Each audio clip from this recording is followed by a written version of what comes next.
He's editor-in-chief of Breitbart News and a New York Times best-selling author.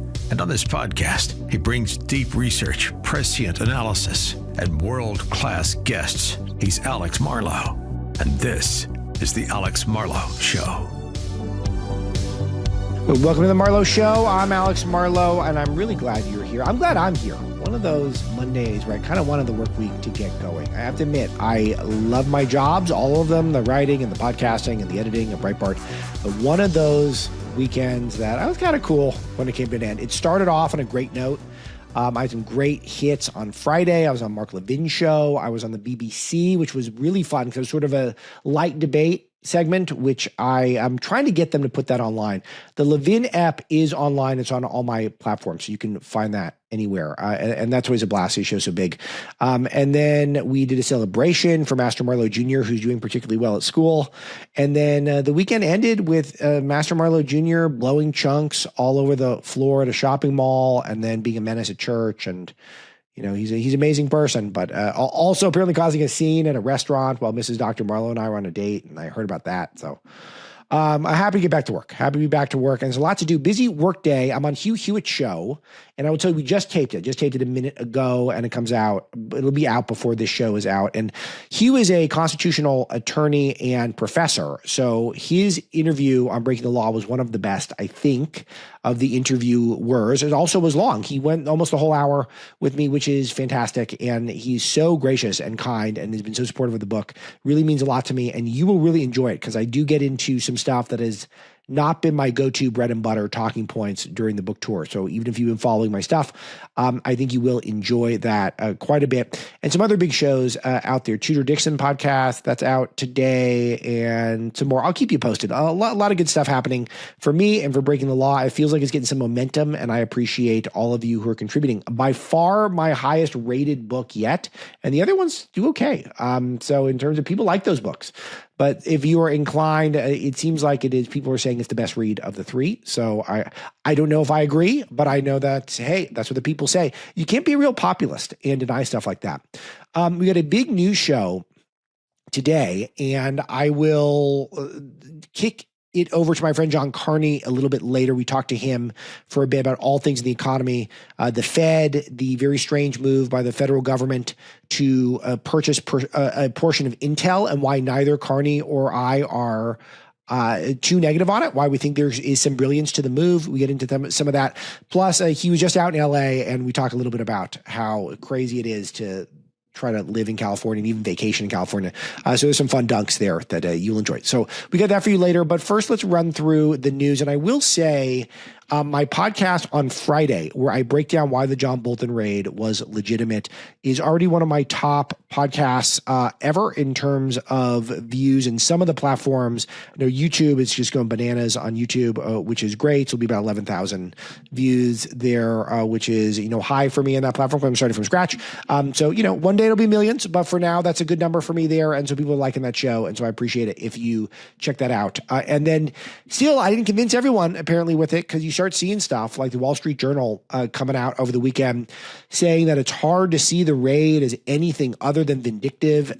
Who cares? It doesn't matter why. It matters if Bolton broke the law or not.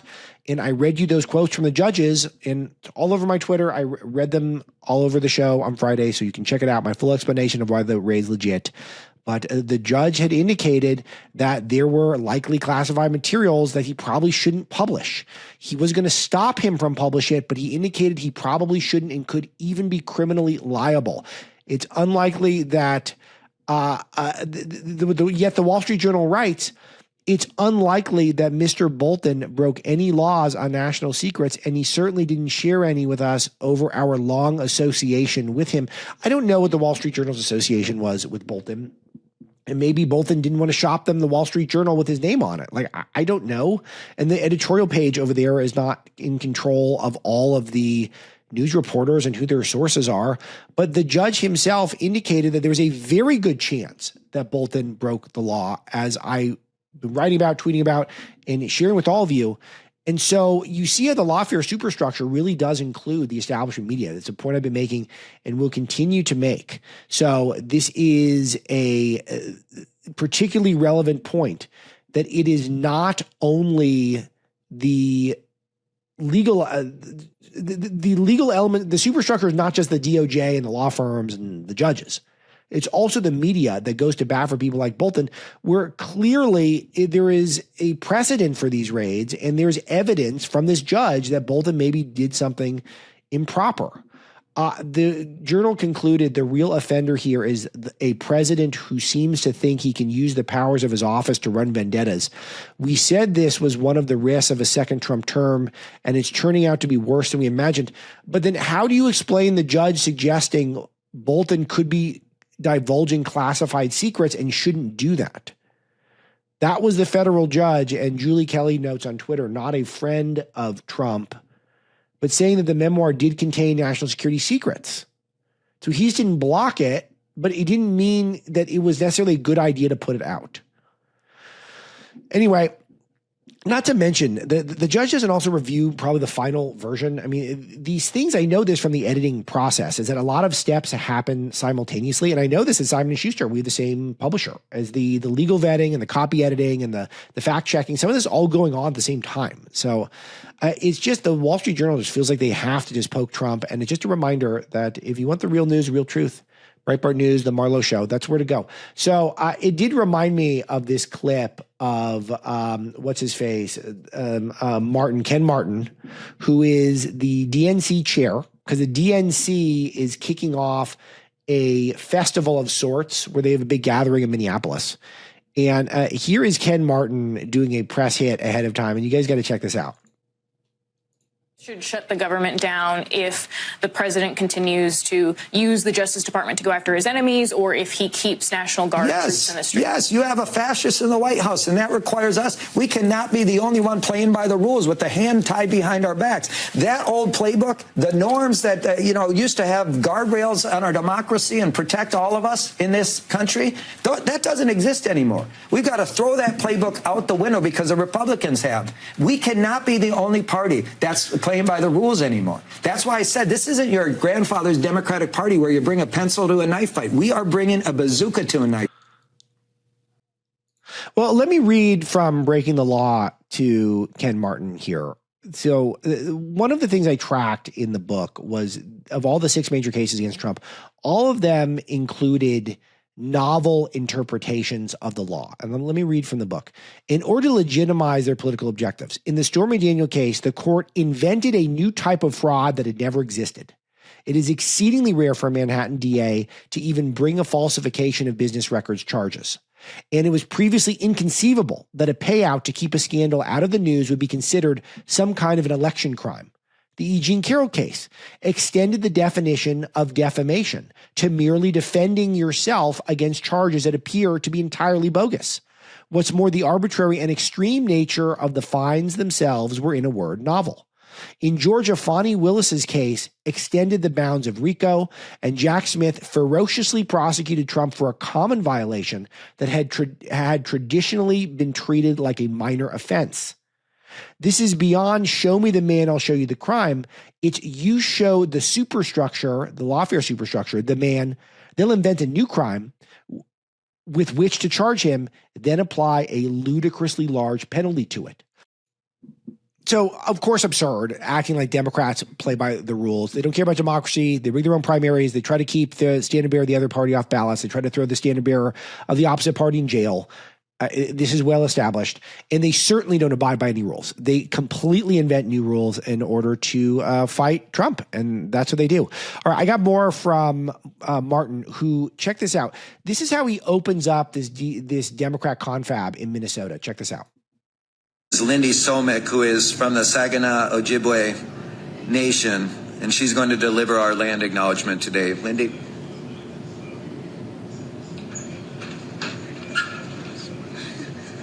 Bonjour, Lindy Somek, Nindichnikaz, Amekdodam, Saginaw Chippewa Dojaba, Anishinaabe Kwe and Dow. Good morning, DNC members, friends, and relatives. Let's talk about the land for a second. The DNC acknowledges and honors the Dakota Oyate, the Dakota people, who are. Okay, so just so you know, this is an overweight, androgynous looking, I think it's a woman. Hard to know, especially if you're leading off a DNC, what this means. And she is reading from a iPhone, and she's going to talk about that they're on stolen land right now. Who are the original stewards of the lands and waters of Minneapolis. The Dakota cared for the lands, lakes, and the Wacatonka, the Great River, the Mississippi River, for thousands of years before colonization. This land was not claimed or traded. It's a part of a history of broken treaties and promises. And in many ways, we still live in a system built to suppress Indigenous peoples' cultural and spiritual history. As Democrats... There you go. So that's it. That's where they're starting off. And so this is the end of the woke moment. The woke moment's ending. People hate this stuff. And yet this is where they're beginning. And it's party-wide. They can't help themselves. Here is Keith Ellison, who is a Minnesota stalwart, a figure there who, I forget all of his titles, but a very prominent Minnesota Democrat. Here's what he's all about right now. Dude, 44 times. And we'll sue him 44 more and 44 more after that. And we have sued them for gender-affirming care. Yes, we are not going to scapegoat our transgender community. And we have sued them to stand up for medical research, National Institute. Who's scapegoating the transgender community? So first of all, he's bragging about suing Trump, which is exactly what Tish James did. It's exactly what Alvin Bragg did. And all that's starting to backfire. That just propelled Trump back to the White House, and it made a real disgrace out of the whole Democrat apparatus and their connections to lawfare, all of which I document. I'm breaking the law. It's all part of what I'm trying to do here for all of you. But this is their whole goal, is it to use the law to harass Trump politically. That's how their attorneys think and operate. It's not about that he's a lawbreaker. It's that they are trying to find ways to use legal means to get after Trump. So that's what they're doing. And it is noteworthy that they still can't get off the trans stuff. Even though the public is completely moving on. It's ruining childhood. The trans stuff was the quickest slippery slope we've ever seen. Started with same-sex marriage, and we ended up at the trans stuff, and we're all kind of tolerant until that point. And then all of a sudden the trans stuff just went straight into childhood. So that we're getting the gender-affirming care for children. We're getting the men beating women in prep sports. And then people said, stop this, stop the confusion. And that's what Democrats do. They do the confusion. They do the chaos. All right. So that's pretty exciting. The Democrats are just still so lame, sometimes physically lame. This was the big clip over the weekend. You've all seen this at this point, but how can I not play it? This is Zohran Mamdani trying to lift one big plate each, so 135 pounds bench press. Let's see how he did. This is how you move up in the polls. This is how you move up in the polls. Yeah. So he's at an event. He's getting goaded into pushing this weight. And let's see how he does. This is how you move up in the polls. Yeah. I'll tell you, there's a tell here. His spotter is already crouched and bracing and just looks like this guy's got no chance. Yeah.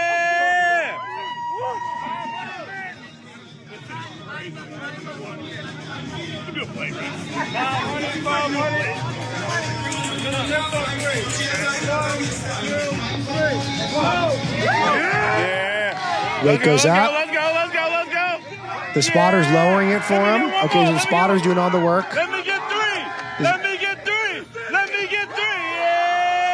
Oh my gosh. So the spotter's just pulling it up for him. And now he's dapping him up. High five. This guy's never seen a gym in his life.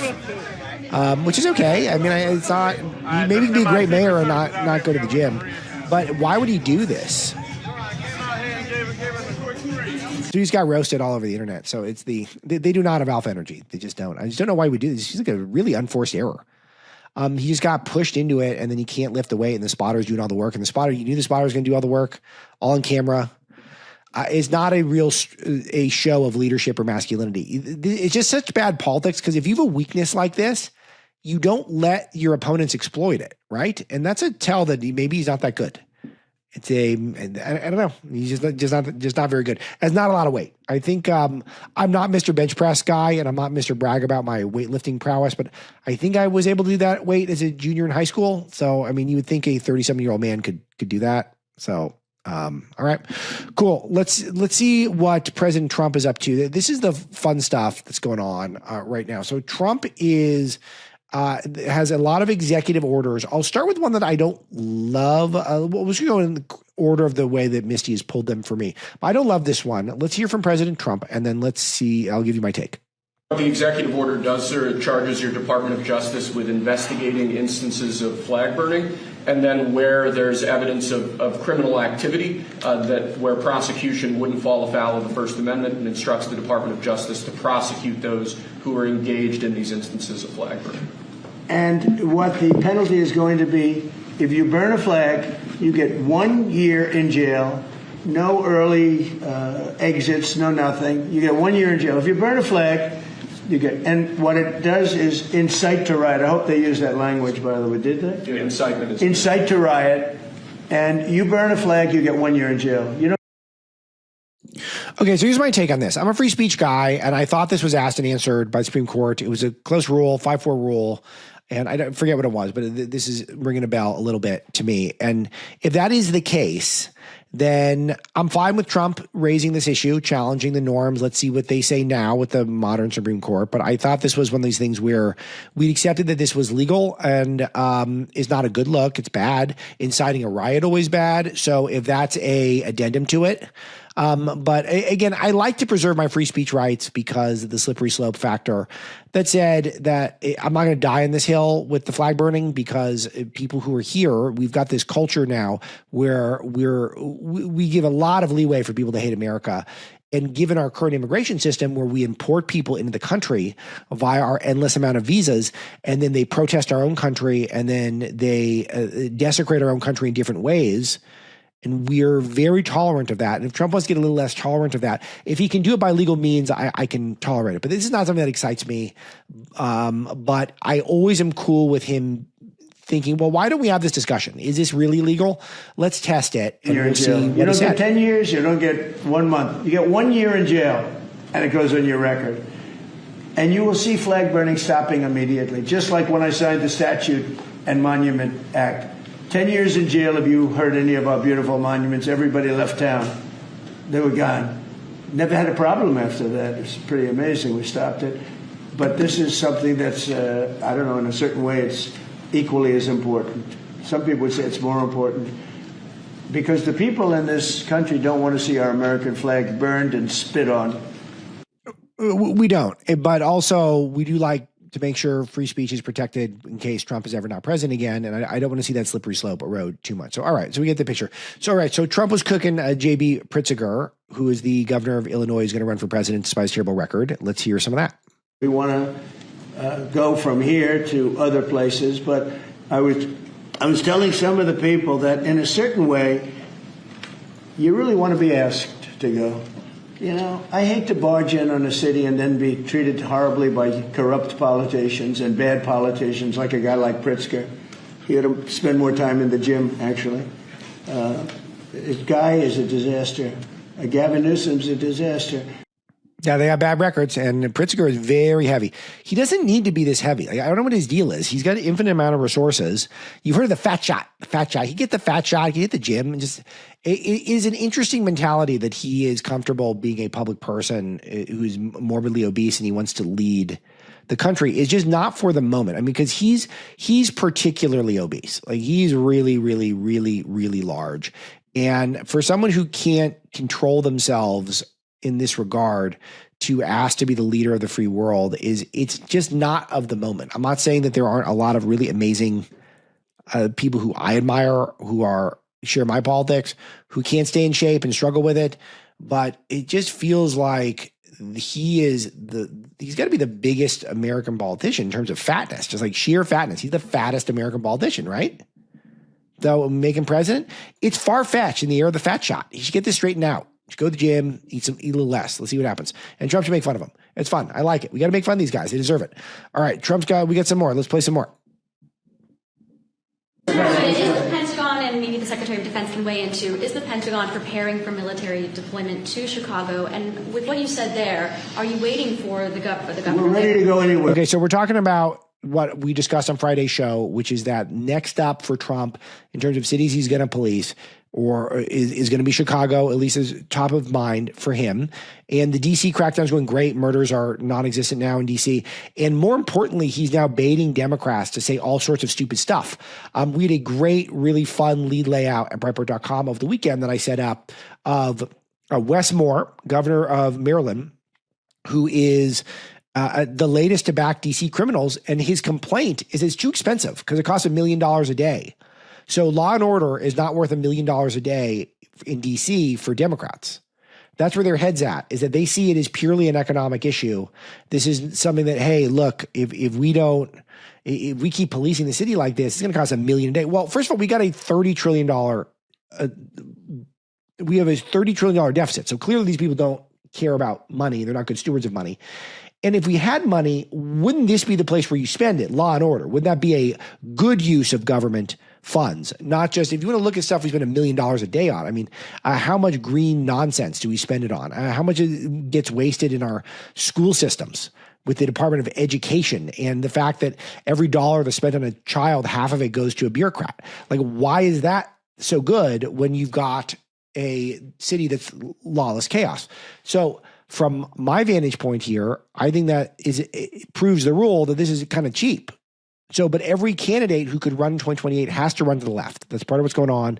They got to run to the left, or they feel like they can't win. So even guys like Wes Moore, who didn't seem like an idiot, makes idiotic arguments because you have to oppose Trump. You always have to oppose Trump, and you have to come up with some angle that's different. So you can't just say fascism. Everyone's saying fascism. So he jumps in and he says, it's too expensive. Law and order is too expensive. Well, I'll tell you, if you clean up DC, it's going to make more than $1 million a day. I will tell you that. If the city is more hospitable for families, for businesses, you're going to make that money back. So it's a particularly stupid argument, and that's what they're doing. All right, let's hear some more from Trump. Ready to go anywhere. We have a full complement of great human beings. We're full. You know, our military is full. We were way empty 1 year ago. Now we're full. So we can go anywhere on less than 24 hours notice. Are you waiting for the government? And we're doing a lot to interdict to stop drugs from coming in, too. We have ships out on sea. You know, we have nobody coming through our border anymore. Nobody. Doesn't that feel good to know that you don't have prisoners coming in and, you know, killers, murderers? We had 11,888 murderers come in, let in by the Biden administration. Many of them have been captured, but we still have a couple of thousand that are out there. Some of them, 50% of them killed more than one person, okay? But a lot of them have been captured. What they've done to our country, these people that circle this moron that we had behind this desk, what they've done to our country is unthinkable. It's unthinkable. I mean, if you think so much of our time is devoted to correcting a problem that all they had to do is say, close the borders. Remember when he said, well, I have no power to close the border. I have to go back and get an act from Congress. I didn't get an act from Congress. I came in, I said, close the borders. And Tom Homan, who's not here, has been fantastic, Christy, right? Yes. Tom Homan is great. He's a fantastic man and respected by everybody. But I said, Tom, close the borders. Christy, close the borders. The borders were closed. We didn't go to Congress and get permission. We just possible. Okay, so this is really important because every time Trump is talking about immigration, he's winning because the immigration data is all great. It's all great. And he's been able to control the narrative on this very effectively. ICE arrested the illegal alien brother of the Indian truck driver who made that illegal U-turn. I didn't play it on my show, but you guys probably saw it on every other show. This illegal alien truck driver makes a U-turn and a van runs into the truck. 3 people die in the van, and he does not have any human emotion. The shocking, you can see his face in the video that they have. He doesn't even blink. He just completely frozen facial expression, no emotion whatsoever, even though 3 people just died because he made an illegal move. And so now they got his brother. All of that controls the narrative in I think a positive way. Abrego Garcia, you guys may have heard he's back, but now they're trying to deport him to Uganda. And now they got Democrats like Chris Van Hollen, who is saying a guy who was clearly doing human smuggling, accused with a lot of evidence of being a part of MS-13, and got freed by another lawfare judge, Barbara Holmes. I have a big profile with Bradley J. we co-wrote that is available for you at Breitbart News, going into her background as a clear left-wing partisan. When I give you all those details about her, just a new person to add to the lawfare canon, and it is these are individuals who are trying to Obama appointee, needless to say, who's trying to defend criminal illegal aliens over American citizens. And Trump says, we're sending him to Uganda. We're literally going to send him to Uganda. Even the New York Times had a report. This is the first time in decades that the immigrant population is dropping. And I like immigrants when they're the best immigrants. I'm fine with it. But the problem is the system got so broken where people who are foreigners have been prioritized over Americans. Until I have assurances that we're going to start prioritizing Americans, then the immigration system needs to be completely overhauled. And so that's what Trump is doing. Trump is trying to figure out a way to get the immigration system at a sane level because it is not sane now. We have illegal aliens, we have sanctuary cities, we have illegal alien criminals. And everywhere you go, you find another pile of visas and visa overstays for people who are here simply to compete with Americans. So if we want to be the best and the brightest people, they want to come to America, they want to put down roots here, they want to contribute, they want to be patriotic. If we have a way of verifying that and vetting it, we should take the best of the people who will add to the economy in that way. But that's not what we're doing. We're taking anyone who shows up so they could drive down the wages of Americans and drive up the stocks of, shareholders. All right, let's see. I got some more Trump. We got more Trumps. Let's do it. Gavin Newsom, you've mentioned Gavin Newsom on crime. Gavin Newsom, yes. Is there a federal mechanism you're hoping to use to fight back against his redistricting constitutional amendment, or is that Well, I think I'm going to be filing a lawsuit pretty soon, and I think we're going to be very successful in it. We're going to be filing it through the Department of Justice. That's going to happen. And we're also going to be filing a lawsuit on blue slipping. Blue slips make it impossible for me as president to appoint a judge or a U.S. attorney because they have a gentleman's agreement. Okay, and then I like that. So let's sue him. And I got one more Trump clip, and then I'll roll through the executive orders for you so you have those straight. The other thing, I assume we're looking at the whole auto pen scandal. Sir. Because the person that ran it said he spoke to it briefly twice about nothing. That means that all those pardons that he gave to some very bad people, very unpatriotic people, very evil people, it looks to me like those pardons are worthless. Because, number one, you shouldn't use an auto pen, very specifically. But if you do, it has to be a very good reason. And they have to know that the president wanted it. The president didn't want this. The president didn't know he was alive, okay? He never approved any of this stuff. We got to work it out in the courts. It's exactly right. He has to know what's going on. We didn't elect whoever was operating that auto pen. So we got to know the good reason why. And let's get this established, get this locked in as law. So there's a standard. This is the unprecedented stuff Democrats kept doing. So I keep doing the novel interpretation of the law. That's how Joe Biden operated. That's not okay. All right, here were the 4 executive orders. The first one on the flag, directing the Attorney General to vigorously prosecute flag burners. The next one, cashless bail executive order. He directed the Attorney General to submit a list of states and local jurisdictions with cashless bail policies, identify federal funds currently provided to cashless bail jurisdictions that may be suspended or terminated. Okay, so he's a DC-specific cashless bail executive order, ensuring that arrestees in the District of Columbia are held in federal custody to the fullest extent permissible under applicable law and to pursue federal charges and pretrial detention for such arrestees wherever possible. If DC keeps cashless bail policies for dangerous crimes, they will lose federal funding. Yeah, that's great. So you can't get out unless you're really putting something up that's collateral. If you don't collateral put up, you don't just get out the way it is in places like LA where you get a Gascon special where you can just get out of jail right away, and these places where you don't have cashless bail. So where you have cashless bails, you can get bailed without having to put up some real collateral. All right, and the last executive order is targeting DC specifically, where he's encouraging the Attorney General to take more action as she sees fit. The Department of Transportation is supposed to ensure safe conditions in metro and buses. Metro are not safe in DC. It's a real concern, particularly certain stations. He's ensuring DC housing vouchers are being used properly to ensure that housing providers are ensuring a safe, decent, and sanitary condition in the housing. He's creating specialized units for ensuring public safety in DC. All that's very positive. This is all good stuff. He's really thinking proactively, trying to get a lot done.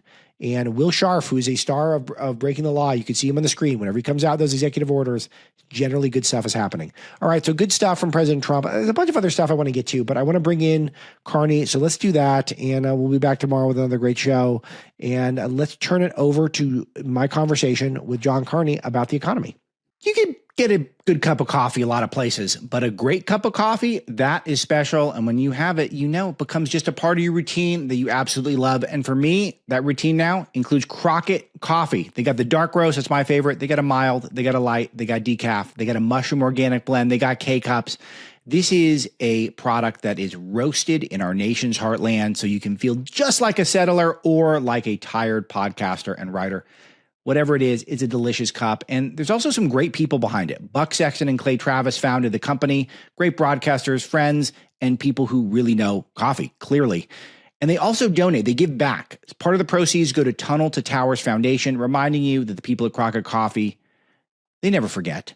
But for me, most important in this is the flavor. The flavor is excellent, and that's why I'm having a cup this morning, and I'll have another one probably later in the day because it's that good. CrockettCoffee.com. You put the code Alex in at checkout, 20% off. CrockettCoffee.com. Code Alex at checkout for 20% off. You won't regret it. Give it a shot. All right, I've been wanting to catch up with John Carney for a couple days now. You guys know John. He is the economic and finance editor for Breitbart News and the author of the Breitbart Business Digest. And John, you're out in California, and I wanted to get your perspective from a financial perspective, from an economic perspective. It was funny because last week I did a big interview with Michael Savage, who's based out here, and he just wanted to help people understand what it's like to live on a financial level in the state. And I just think it's really interesting because you were just traveling to the state and you're my most astute economic observer. What was your experience? First of all, what were we out here to do, which is kind of cool. I want to hear that. But then also what's your assessment as an outsider coming into this strange land? So I love the, traditional great American road trip. I like taking my family, drive around. I did it before I had a family. It's even more fun with kids.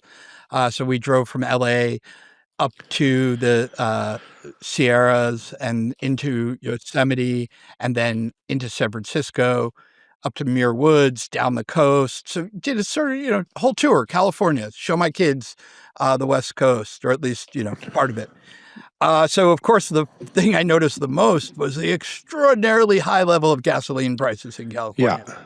It is incredible. I don't come from a low-tax state, right? I live in New York and Connecticut. These are states that have pretty high gasoline taxes. These are states that are not friendly to fossil fuels. But we have nowhere near the prices that you guys are saddled with in California. And this is intentional. I mean, it's not like California couldn't have lower gas prices. It's not some California has like extra gravity or something that makes, gas harder to move to California. It really is the fact there's two factors in it. One, just enormous regulatory burdens on any kind of refining in California. Number two, huge taxes. And I guess number three is left-wing agitation against running pipelines to the West Coast. We have these pipelines that run down the center of our country to the Gulf Coast, but that cuts off, the West Coast from gasoline, from oil, from fracking all over America. So you really only get West Coast or imported gas into California, and you can't get oil from the rest of America. That's a big problem. Yeah. And I don't think it's accidental. I think they want gasoline to be super expensive in California because it forces people to consider electric vehicles. It forces people to say, they never got built the high-speed rail things that they always promised to build, but that was part of the goal, was if we make driving from San Francisco to LA too expensive, everybody will take a train. If we make driving from one part of California to another, you'll have to take mass transit. Unfortunately, California can't build mass transit either, so it's perverse. So did you watch a spectacle like what Gavin Newsom's doing where he's becoming like a social media gadfly and think about stuff like that, about how if you think about the state, how, our airport is considered the worst in the world. Right. We never got the high-speed rail that we were promised for 30 years, which is one of these things where you got to remind people of this because it's such a joke. We've been laughing about this since the Obama years because we're always promised it. I was basically a child when it was already a joke. You know, it was in my early mid-20s. Like, we were already thinking this is hilarious because they keep promising this and they don't do it at all. And now I'm going to be 40 in a couple of months, and we don't have any high-speed rail. Ironically, John, there's a little high-speed rail. I like to point this out from Silicon Valley into the center of the state. In what is that town? It starts with an M. Merced, I think it is. Yeah. So that all of the cheap working class employees can live in Merced and then take a high speed rail in to service the Silicon Valley tech sector and then go back home to the affordable housing because they can't have affordable housing in the Bay Area. So that they got, nothing else. And then the gas prices are, of course, through the roof, and it just the traffic is through the roof. They haven't solved a single one of the major problems, and we could conceivably have the governor of the state, the biggest political institution in the state, be the president somehow. Yeah, I think it will be hard for him when people. I mean, one problem is California has been pretty dysfunctional for so long that it actually kind of is hard to pin everything on Gavin Newsom. So his excuse could be like, I tried to fix it, but California's broken. That's not a great campaign promise. Like, I can't fix broken things. There's nothing I could do, but I can fix America. Right, exactly. So I think that's a problem for him. I do think that one of the things about a lot of the challenges economically that California faces, whether it's housing prices, gasoline prices, the inability to build infrastructure. I mean, okay, just a very good example of the inability to build infrastructure. One of the most beautiful roadways in America is the Pacific Coast Highway. A huge chunk of it has been closed for years. If you drive basically to Big Sur and try to drive south, you hit a part that was closed down by a landslide, by a mudslide years ago. Part of a couple bridges collapsed, part of the roads collapsed. It doesn't make any sense that in America we can't fix that, right? In a capital-starved, poor country, you could say, okay, I understand, it's hard to raise the money to fix it. California has plenty of money. It's one of the richest, if it was a country, it would be one of the richest countries on earth. The fact that they haven't been able to fix this beautiful stretch of roadway is outrageous. And it's all self-inflicted. It's a fantastic point. And it's something I really want to point out because this is one of the most iconic drives on earth, on the planet. And we don't have enough pride to get it straightened out. Right. And I was really sad because I really wanted, instead what you have to do now, you get to drive down to Big Sur, then you have to go inland, into it, look, I actually love personally driving through the towns like Castroville, which is the artichoke capital of the United States, towns like Soledad, which describes itself as the salad bowl to the world. I like driving through there because I'm an economic reporter. Right. And there's a lot of interesting economics that goes on in those areas. I'm also a student of American history, and there's a lot of fascinating American history that takes place in the area. But it's not a pretty place to drive through. You do not, that diversion around the collapsed road takes you away from what had been one of the most beautiful places to drive through. Instead, you come back through, and then you can drive up a little bit to where Hearst Castle is. But you hit that roadblock again where they can't fix it, and it adds several hours to the drive. It doesn't make any sense. There's not a lot of good places to stay. No, there's not. It's pretty sparse because there's all these switchbacks. It's tough to access it. Yes. If there's not huge cities that build out there because you don't really want to have to be trapped over there in that part of Central California. But it's exceedingly beautiful, ridiculous. Yes. And so it's a little crazy that they can't rebuild it. And it's not some technical challenge, and it's not a financial challenge.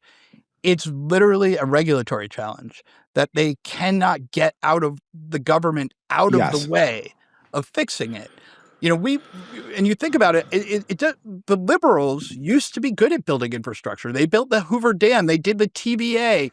They were able to build great things in America. It was done under Eisenhower, but the federal highway system, somehow we're I often think back about how in history, different groups of people, so the Greeks in around 800 BC couldn't write anymore. They had their ancestors could write. 1,000 years before that, the Greeks were writing. then there was a Greek Dark Age, and they couldn't write, and they had to borrow the alphabet from the Phoenicians. Same things happened to the Britons, where they would walk past, Roman ruins and not understand how that building got built. It feels like that's where we are, where we've lost the technology and the know-how to build infrastructure, but we didn't actually lose it. It's still there. We just can't do it anymore because our own government gets in our way. Yeah. So why do you think we tolerate it here? Just because there are not any vocal people out here? Like, what's the psychology that we do this? Because I get nervous about this as a country. I'm trying to do this, I'm trying to be the guy now who identifies clear problems and just reminds people we should care about this stuff. We just stopped caring about it. But we are regulating ourselves to death in this state. And, people still take the governor of the state seriously on a national level, which is disturbing in a degree.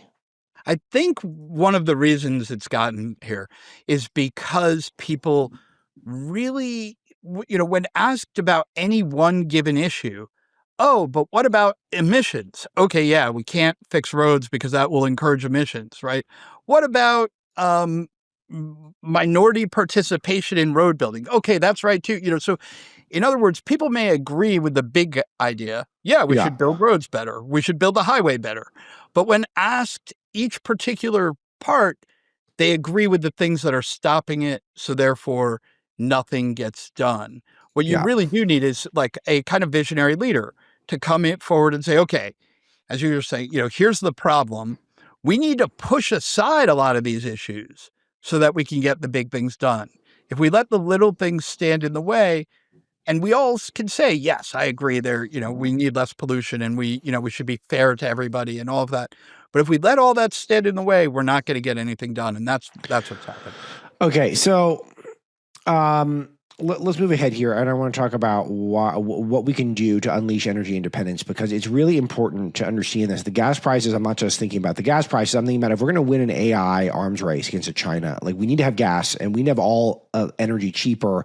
Are people getting on board with this? Because when I see Trump's in there and I filled up, I don't know, it was over $150. I've got the biggest car on the road. And then I filled up my mother-in-law's car on her behalf. She's got a normal car that was $90. And then so it's like I'm paying $240 like on the weekend for gas. Like it's how are we beating China with those prices, John? And I'm being a little bit tongue in cheek, but not mostly, because we got to get every piece of energy we can available and cheap to win this thing. So share this with me. Yeah, so we need obviously very cheap electricity as well, and I've been a lot of people in America right now. Electricity has actually been going up, and people, particularly at the end of the summer, people running their air conditioning, they're getting pretty shocking electric bills. But beyond just what that does to the household, as you were saying, AI requires an enormous amount of electricity. Yes. We need to really increase our ability to generate electricity. And it's not, frankly, just about we've had fights for 20 years now about whether we should have more hydropower, more wind power, more solar power. It's not really about that. We really actually just need to, whatever kind of plants you are building, we need more electrical generation capacity, not just, forget about how you fuel the electrical generation. We need to actually be building electrical power generators.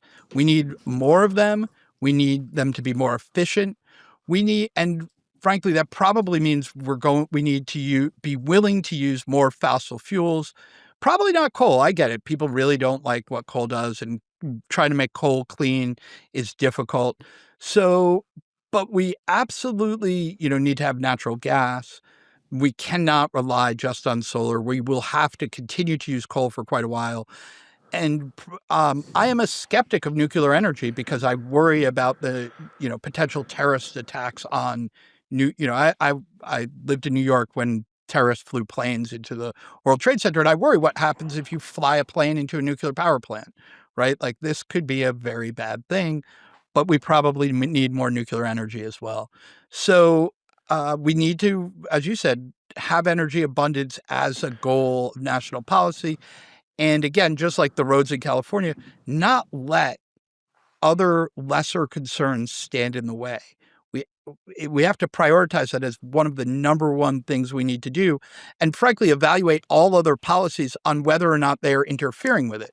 So instead of saying, well, we'd like more energy, but we're afraid that interferes with racial justice or environmental justice, we need to go the other way. We need to say, well, we'd like more racial justice and we'd like a cleaner environment, but does that interfere with energy abundance? And if it does, then energy abundance has to come first. Beautiful. Okay. All right. Let's talk about some more contemporary stuff. First of all, we had our Jackson Hole meeting on Friday with Jerome Powell speaking about interest rates. Where do you think we're at? Do we think they're coming down, and how urgent is it? Yes. Powell did what I said he would do, which was he pivoted at Jackson Hole, meaning he went from saying, I don't know if we're going to cut interest rates to, yeah, we're going to cut interest rates. I mean, the market built in that they're going to cut. He admitted that he's sticking to these guns that there will be an inflationary effect from tariffs, but he now admits that it's probably lower than he initially thought and probably just like a short-term one-off effect. He's still wary about that, but he also thinks that, he sees signs of weakness in things like the housing market and the labor market. We had some pretty weak jobs reports come out recently, and so Powell has now shifted. He's come along to the idea that we got to cut. A big question that remains is when they do cut in September, which they will, are they going to cut in a way that says we're going to keep cutting, or are they going to kind of do it as like a one-off? Like, okay, we cut. Yeah. We're not doing anything more. That would be irresponsible. I think I think interest rates are about 100 basis points, meaning 1 full percentage point above where they should be. They should be cutting, not just at the next meeting, but the meeting after that and the meeting after that, and then in January. So that would be September, November, December, January. 4 cuts in a row, bring the interest rates down. If they did that, I think the housing market would recover. I think we would see better demand for labor. It would be we'd have a stronger, healthier economy. Okay, so let me go to what you think is going on with trade right now. Trump continues to negotiate deals. Canada's taken off some tariffs, I guess. So what is the latest news here, and what's most relevant to us? So yes, Canada had put on a whole bunch of retaliatory tariffs. They were actually, besides China, one of the only countries to really say they were going to retaliate. I think what happened, and now they've decided that they're taking off the retaliatory tariffs, even though the tariffs that made them retaliate against us are largely still in place. So what happened here? I think that Canada had basically vastly overestimated the rest of the world retaliating. They thought, okay, we'll retaliate, but so will England, so will France, so will Germany. We'll get the entire EU. Maybe Japan will be on our side. And what they learned was that wasn't the case. The rest of the world actually decided they wouldn't retaliate. So Canada was almost alone in terms of like the free world. So it was Canada and China basically announcing retaliation. They don't want to be on the Chinese side of the world divide.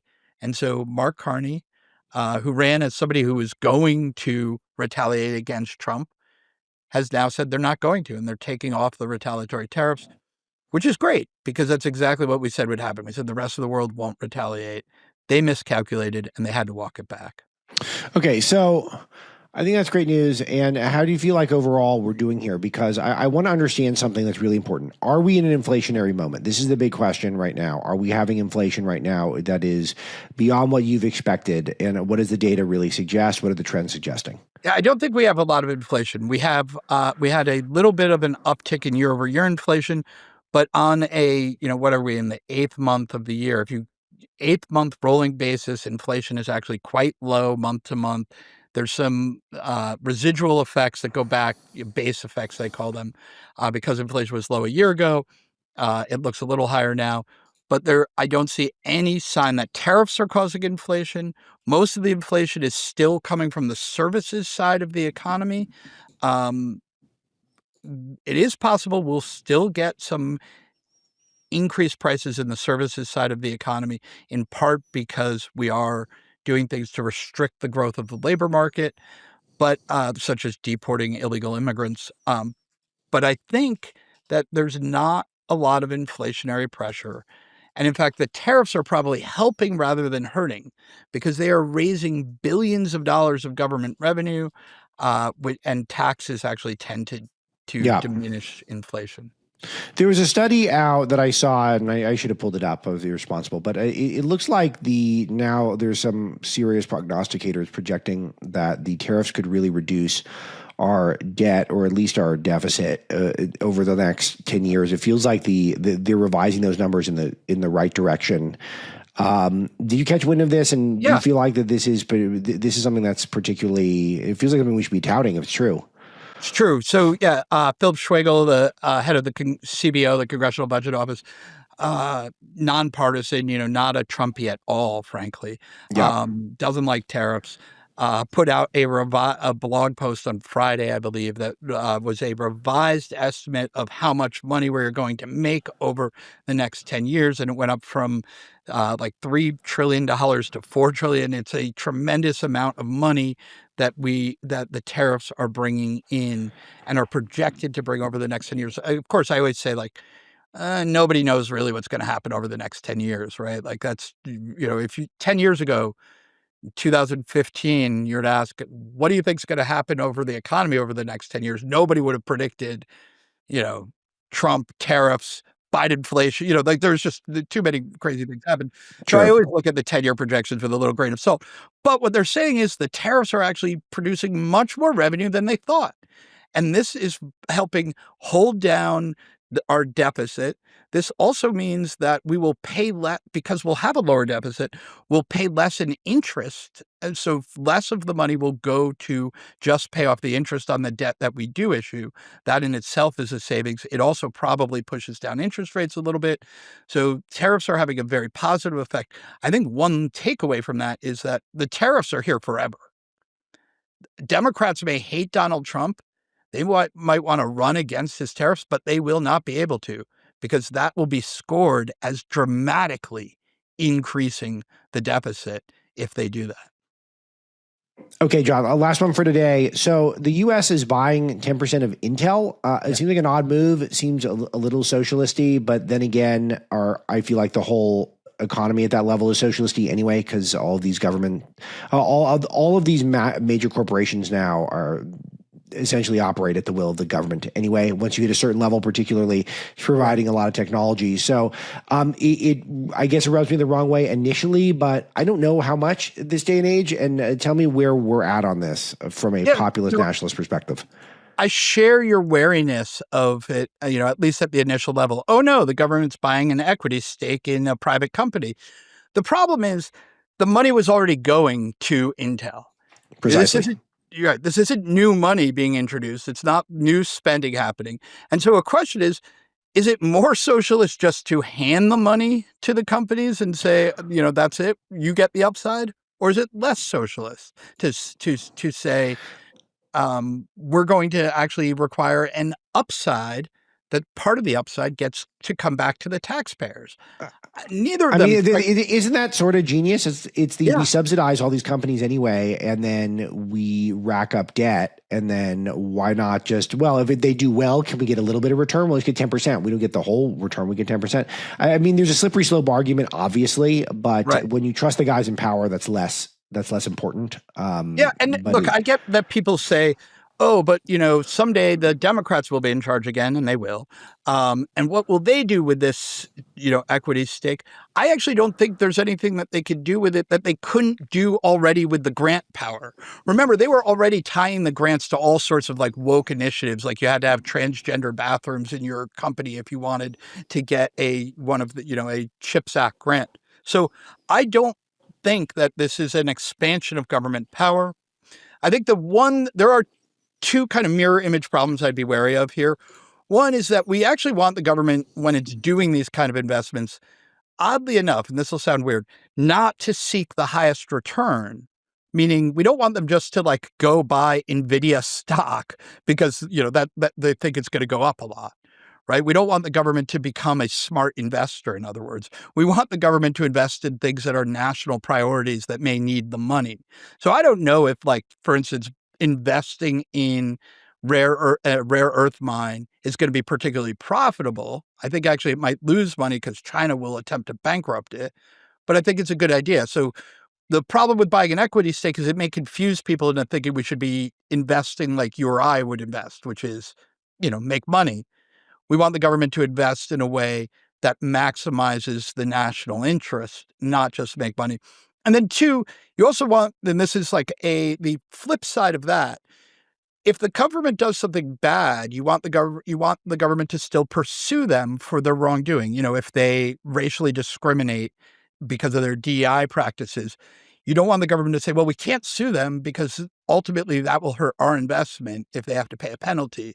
So you have to be wary of those risks, but those are very different than the oh no, it's socialist.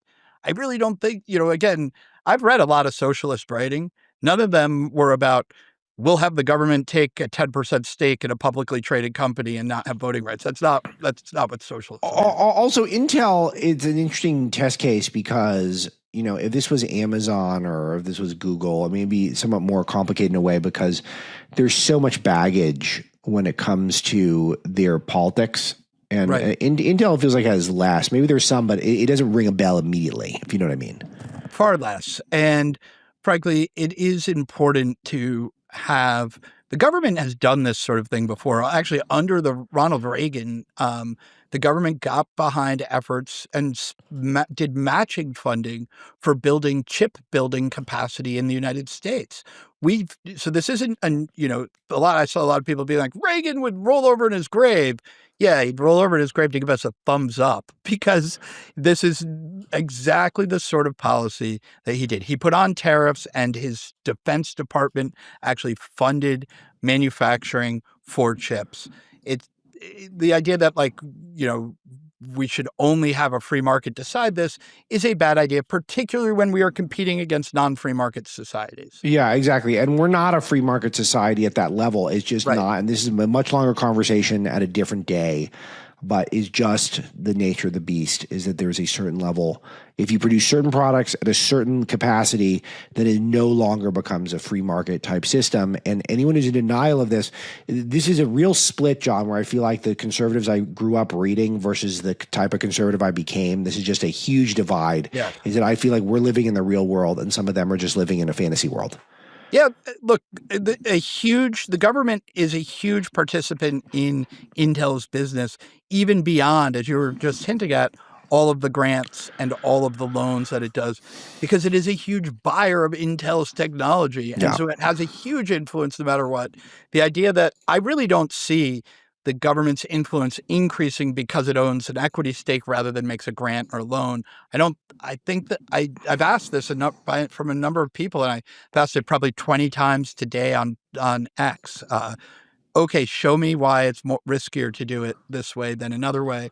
And so far, I've heard crickets. John Carney, economic and finance editor for Breitbart News, always a delightful conversationalist as well. And thank you for all your work, John. That's today's show. Thanks to producer Misty. Thanks to John Cassio, who helps me with all those great clips you see on social media. And thanks to all of you in the audience. I will talk to you tomorrow.